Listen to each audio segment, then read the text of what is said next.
interactive color experience. So they have a shop in Houston and they have a shop in New York, but they're all temporary pop-ups. This was going to be their first permanent installation anywhere in the country. Well, this took place in lower level 2, and there's a basement. There's no windows, and so when we originally walked the space, there's fireproofing. There's just a ton of abandoned stuff downstairs. There's an old ladder. There was a fire hose that we found. I mean, it was just, the place was a wreck. I mean, and I don't know if you remember, but 2 years ago it was under 8 feet of water.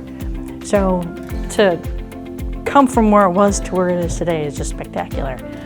Everything was tricky about this one. Usually our team will run ductwork or exit signs or devices, whatever we need, for our systems, wherever we need them, right? And this one was a little more complicated because we'd run a piece of ductwork over an exhibit and the team would see it and they're like, oh, you can't put that there. So we really had to interact with not only the architect, but the end user, because the end user, the Color Factory staff, actually hires designers and artists to decorate each display, each room. So every time you would kind of, it's like a maze where you go in and out of a room, a different artist designed that room. So we had to be very mindful of stuff hanging from the ceiling, like ribbons or like slats, or just every room was so different, and we had to actually approach it like it was its own separate project. It was very, very intricate. And it's not just color, it's your senses, it's taste and sights and things you hear. It's like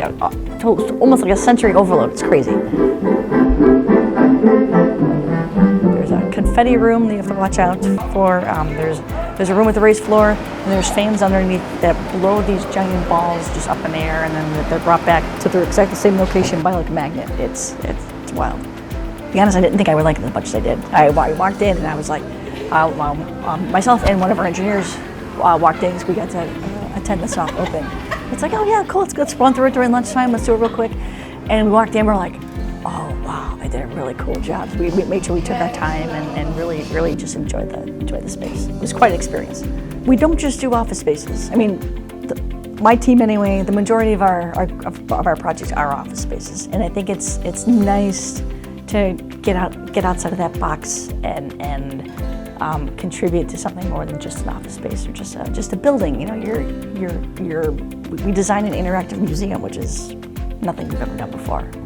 So it's crazy that someone takes an idea or has this crazy idea in their head, kind of sketches it, back a napkin, going, here, make it work, and we did.